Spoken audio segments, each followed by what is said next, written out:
Bien, estamos de regreso aquí en La Noticia al Día, en La Noticia TV, canal 27.2 en la señal de Cable y 203 en la señal de Cable Go. Ahora, como pueden ver, nos acompaña en estudios Wilder Ruiz. Él es candidato al Senado Nacional por Renovación Popular. Wilder, ¿cómo estás? Buen día. ¿Cómo están? Qué gusto saludarlos. Ahí todavía afónico de la euforia de ayer. Hemos estado en Gamarra gran parte de la mañana, el meeting muy exitoso y después en la noche fuimos al Callao. Así que la ola celeste empieza a tener ese mantenimiento para poder llegar al domingo 12 con el éxito que todos esperamos, ¿no? ¿Cómo has sentido y vivido estos últimos días de campaña? Luego de una campaña bastante intensa, entiendo. Bueno, muy intenso y cada día crece más esa ola celeste. He estado en Chiclayo, he estado como 7 días recorriendo gran parte del departamento.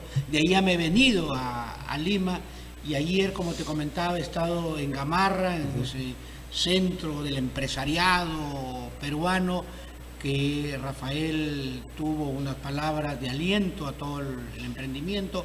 Y hoy nos preparamos para llenar el Campo de Marte. Vamos a ir a la Avenida de la Peruanidad a partir de las 5 de la tarde. Aprovecho, por favor, si me permites, sí, claro. Mi preconcentración de Wilder Ruiz.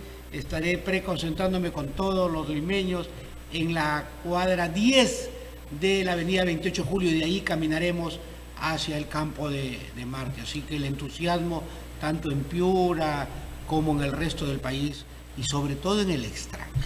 En el extranjero me llama la atención la cantidad de mensajes que recibo, porque como yo voy al Senado Nacional, mi votación es nacional, más los peruanos que residen en el exterior, me llaman para preguntarme cómo está la votación, si los peruanos del extranjero pueden votar al Senado Nacional por Wilder Ruiz, y yo les digo que encantado, marquen la R y escriban el 29. Ahora, ¿cómo has visto en este cierre de campaña a Rafael?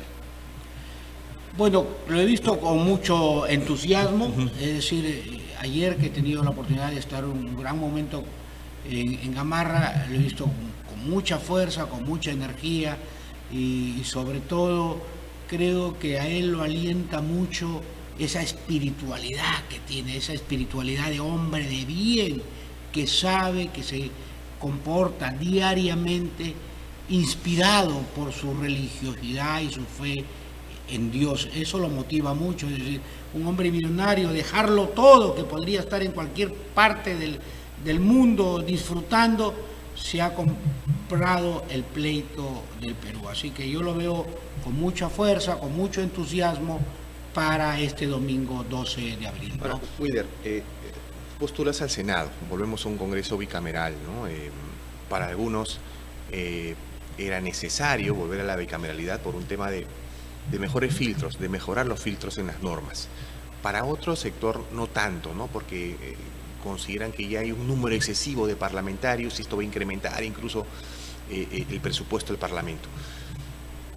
Así como están las cosas ahorita en el Congreso, ¿es necesario tener una Cámara de Senadores? Sí, por supuesto, porque mira, el desprestigio del Congreso, todos estos impresentables niños, estos miserables que han llegado y han convertido el ejercicio de la política en una mercancía, de que ya no hay consensos entre hombres de bien, si no hay acuerdos políticos porque te llegó tal yape, por decirlo de alguna manera, y lo que se necesita ahora en el Perú es que esa degradación que ha tenido la política empiece a cambiar. ¿Cómo puede cambiar? La decisión la tiene el ciudadano el 12 de abril. Que elija bien, que elija ciudadanos que tienen experiencia y éxito en su vida privada, pero sobre todo que tengan honorabilidad y decencia. De lo contrario, hubiera sido más de lo mismo. Lo que no puede hacerse es que casi esos 400 prontuariados de candidatos, de casi 8.000, alguno de ellos pueda ganar.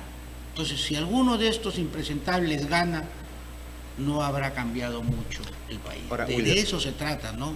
Lo malo también es que no todos conocen un poco, como tú dices, el prontuario de algunos candidatos, no se conoce mucho, porque las normas muchas veces terminan arropándolos, ¿no? Estas normas electorales terminan arropando un candidato que tiene investigaciones, que ha purgado por ahí alguna condena.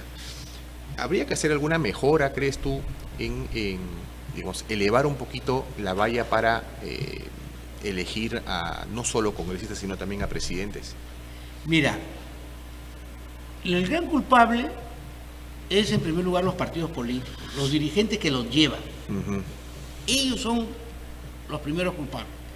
Y en segundo lugar, creo que parte de los medios de comunicación, claro, no han tenido el tiempo de filtrar casi a 10.000 candidatos. Uh-huh. Y en tercer lugar, los ciudadanos que lo eligen. Ahora, ¿qué cosa hay que hacer? En primer lugar, por favor, que los dirigentes políticos no los lleven. Es decir, si viene alguien y me dice, quiero ser alcalde, quiero ser diputado, sí, pues hermano, pero tienes 20 juicios, pero yo quiero ser alcalde, mira, pero no les tienes demandas de tus hijos que no les pasas, por favor. Pero claro, si el dirigente del partido no ve eso como una incapacidad moral, como un comportamiento inmoral, uh-huh, y lo lleva, ese es el primer filtro. Ahora, ¿cómo cambiamos la dirigencia nacional de los partidos políticos que han encontrado en el ejercicio de la política una mercancía? Y terminaron cobrando hasta para estar en una lista. Desde ahí ya ves tú la corrupción de la política. La política en algún momento tiene que volver a hacer ese servicio cívico, pero con personalidades de bien. ¿Cómo lo logramos? Es el gran reto del Perú, que vuelvan a ver un Víctor Raúl Haya de la Torre, un Fernando Belaúnde, un Lucho Bedoya, un Fernando del Prado, cada uno en sus vertientes ideológicas. Ese es el gran reto. Y no pues que estén los Luna, los Acuña, los Bermejos, Dios mío. Claro. Ese es el gran reto del Perú, y yo con sinceridad tengo la esperanza que a partir de este domingo 12 empecemos a mandar a todos estos impresentables ahí donde tienen que estar, en el tacho de la basura política. Ahora, Wilder, tú mencionabas a algunos congresistas y mencionaste a Bermejo. Bermejo es un congresista que ha sido sentenciado por filiación a organizaciones terroristas, ¿no? Imagínate. Entonces, eso, digamos, eso revela de los filtros que hablábamos, ¿no? La responsabilidad de los partidos políticos. Ahora, hemos visto no solamente eso, hemos visto muchos sueldos, hemos visto un congresista acusado de violación al inicio nada más de esta gestión de este Parlamento. ¿Cómo el ciudadano puede volver a confiar, o cómo los políticos pueden recobrar esta confianza del ciudadano? Sí, o, siguiendo el comentario que habíamos estado antes, un candidato al Congreso que el colegio de abogados de su localidad lo vota por ladrón, termina siendo congresista. ¿Y ahora dónde está ahorita? Y ahora termina siendo presidente de la República, Dios mío. Si ya el colegio de abogados te vota por ladrón, un partido no debería haberlo llevado de candidato al Congreso, pero ganó y terminado en Palacio de Gobierno, para que veas la informalidad que existe en la política peruana. Y yo sí creo que le va a tomar su tiempo al Perú recomponer su élite política. La élite política, es decir, lo más representativo desde el punto de vista ético, moral, hombres ilustrados y de éxito que tienen que comprarse el pleito del país, como lo ha hecho Rafael López Aliaga. Uh-huh. Ellos son los primeros en ponerse la camiseta. De lo contrario, mira, no va a haber forma que el Perú empiece a cambiar. Y si este domingo no se elige bien, tendremos un Congreso quizás peor del que tenemos, con la gran diferencia que habrán dos cámaras. Claro. Que habrán dos cámaras. Y si no tenemos un Senado de hombres probos, ya el desprestigio habrá quedado, es decir, terriblemente. Es decir, un comediante de candidato a la presidencia un señor que lanzó un accionariado y estafó a un montón de personas, no puede intentar ser presidente. Pues si ya estafaste tratando de montar a una empresa y a un accionariado que los estafaste y quieres ser presidente, como se dice, no te pases. Claro, ¿no? ahora, si bien el senador no tiene esta capacidad de presentar leyes, las puede canalizar a través de su bancada. ¿Tienes algunas propuestas tangibles que podrías canalizar a través de la bancada de Renovación Popular en la Cámara de Diputados? Mira, a mí me hace mucha ilusión ir al Senado porque en primer lugar quiero acompañar ese show legislativo que Rafael López Aliaga está proponiendo, que lo presentará en diputados y están en el marco de la seguridad. Tenemos que recuperar la seguridad. Y esa seguridad en ese show legislativo que será presentado a diputados y después pasará al Senado, ahí tenemos que aprobar el retiro de la Comisión Interamericana de Derechos Humanos. ¿Para qué? Para ir a la cadena perpetua a los violadores de los niños, cadena perpetua para los sicarios, cadena perpetua para los extorsionadores. Ojo, cadena perpetua para los cabecillos del crimen organizado. Hay que ir y apoyar presupuestalmente y aprobarlo $1.000 millones, ha dicho Rafael, para todo el tema de la inteligencia, de la tecnología. Hay que ir a la reforma del Poder Judicial y de la Fiscalía, incluso de la Policía. Ese paquete legislativo que tiene que ser presentado por diputados, aprobado, irá a ir al Senado. Yo estaré ahí en primera fila de ser electo defendiendo eso. Hay que defender todo el paquete para hacer la gran reforma, la segunda gran reforma en materia económica, para mantener todo el crecimiento económico, pero sobre todo las políticas públicas de salud. Hay que ir a una reforma de toda la política de salud y del Ministerio Público, y la gran reforma de los contenidos de la educación. Porque la educación, fíjate, el Perú de los próximos 25 años, es decir, el Perú del año 2050, los profesionales de 20, 25 años ya nacieron, ya son niños que tienen ahorita 5 años, 1, 2, 3, 4. ¿Cómo los vamos a educar? Entonces, todo ese paquete de show legislativo a mí me hace mucha ilusión alentarlo y, por supuesto, defenderlo. ¿No? ¿Te llamó la atención que en estos debates organizados por el Jurado Nacional de Elecciones no haya estado, resaltado el tema de salud? Se habló de seguridad ciudadana, se habló de tecnología, lucha contra la corrupción, pero el tema de salud, particularmente a mí, me sorprendió que no esté. Nada, ni siquiera una pincelada. Porque fíjate, una de las cosas que a mí me motivan estar en la política es defender la vida. Pero defender la vida no solo significa defenderla de su concepción, sino defender la vida significa defender políticas públicas de salud. Y ahí hay que ir a una reforma total. De salud no da más. Y el Ministerio de Salud con los hospitales tampoco. Y ahí hay que ir a una reforma, porque fíjate, no es posible lo que yo vengo diciendo. A ti te da un cólico el 1 de enero, tu cita te la dan el 1 de febrero, y el 1 de febrero te dicen que te van a operar el 1 de marzo. Y el 1 de marzo posiblemente el cólico se desapareció porque ya estás en los altares, ya estás en el cielo posiblemente. Entonces, esa incapacidad gerencial no puede seguir existiendo, porque existen los programas para hacer una buena programación de citas, existe toda la tecnología, toda la capacidad administrativa, incluso ahí hay que ir a unos horarios más prolongados para que los médicos puedan atender. No es posible que los sábados después de la 1 de la tarde las postas médicas y las emergencias no funcionen. Hasta el próximo lunes a las 8 de la mañana. Prohibido enfermarse. Es decir, el lunes, el sábado a partir de la 1 de la tarde hasta el lunes, y todo el domingo, y todo el sábado en la tarde. ¿Y eso qué significa? Una programación para que unos médicos y unas enfermeras atiendan los sábados en la tarde, atiendan los domingos, incluso ir a unas citas en las tardes y en las noches. Claro, no atienden en las tardes y no atienden en las noches porque los médicos están en sus consultorios privados. Claro. Entonces, eso es una ingeniería administrativa de fácil implementación. Esta incapacidad que tú mencionas respecto al manejo del sistema de salud tiene que ver con que se politizó finalmente este sector. Se habla mucho de la presencia de la Alianza para el Progreso tanto en el Ministerio de Salud como en Salud mismo. Pero claro, yo no tengo la menor idea y se lo digo.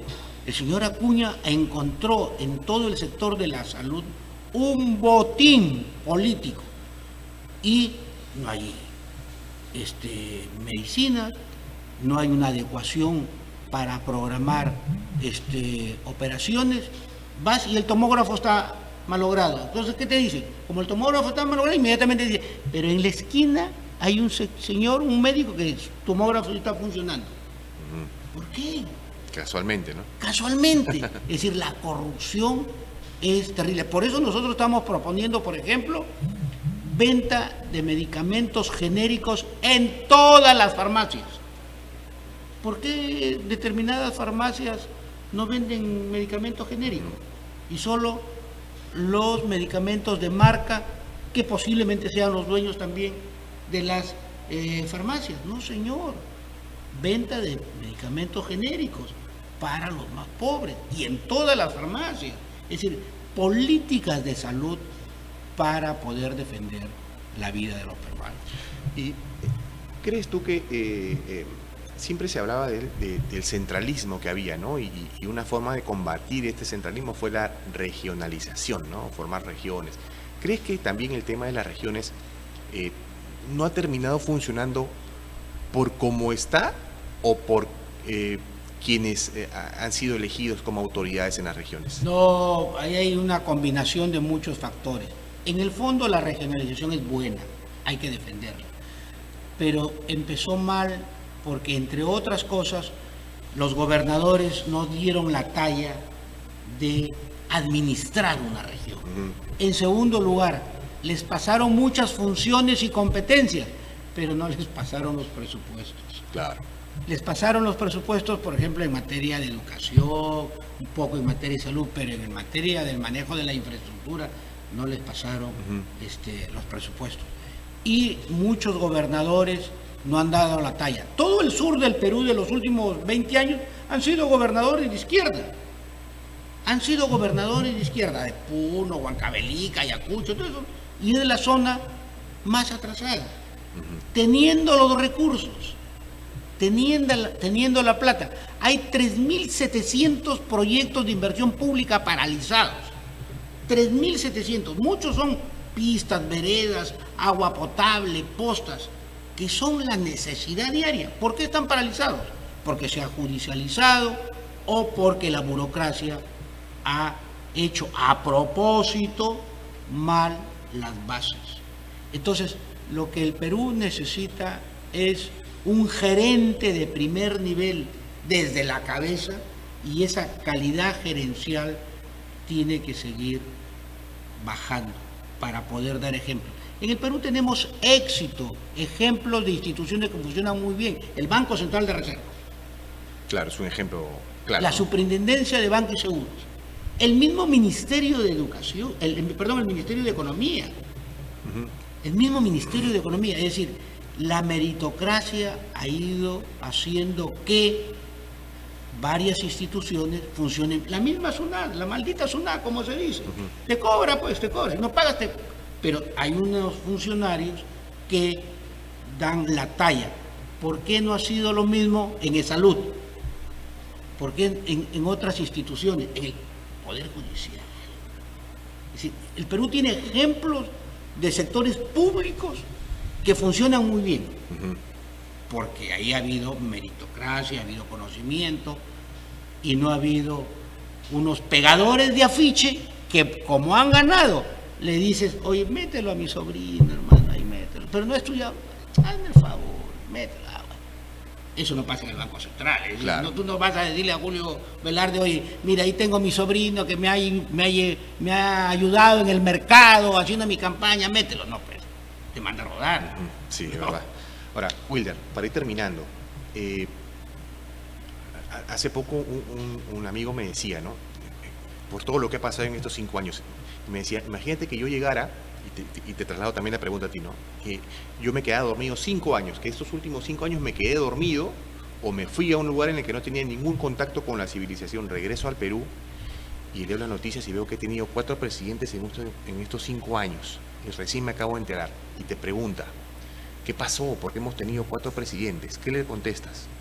Mira, en el Perú, conforme está la ley y la composición del Congreso, es fácil sacar al presidente. Lo que no es fácil es cambiar la estructura de los que ejercen el poder verdadero. Eso toma tiempo. Es decir, salió PPK, entró Vizcarra, y después Merino, y después Sagasti, y después Castillo, Dina, Gerí, y ahora este señor Valcárcel. Es decir, por la estructura de cómo está el Congreso, es fácil sacar a un presidente. Lo que no es fácil es cambiar la estructura de los que verdaderamente ejercen el poder. Eso no ha cambiado. Los que han cambiado son presidentes, pero no los responsables de ejercer el poder en la administración pública, incluso en sus conexiones con el sector privado. Eso no ha cambiado. Eso necesita un cambio verdaderamente en el liderazgo presidencial. Si no, nada, el próximo presidente va a ser muy débil. Si no hay buenos consensos en el Congreso, básicamente en el Senado. Y para hacer consensos se necesita dialogantes de hombres de bien, honestos y capaces, que no estén pensando, oye, ya yo te apoyo, pero ya me yapeaste o no me has yapeado. Entonces, no me has yapeado, no hay forma pues, de tener acuerdos. Los consensos, como decía Basadre en el año 45, se logra entre hombres de bien que tienen claro los ideales que hay que defender. Bien, Wilder, ha sido un gusto tenerte en estudios. Te dejamos las cámaras durante un minuto para que te puedas dirigir a los electores. No, muchas gracias. Decirles que voy al Senado Nacional con Renovación Popular, y para votar por Wilder Ruiz, marca la R y escribe el 29 y las 5 R's para toda Renovación Popular. Muchas gracias. Bien, estuvo con nosotros Wilder Ruiz, candidato al Senado Nacional por Renovación Popular.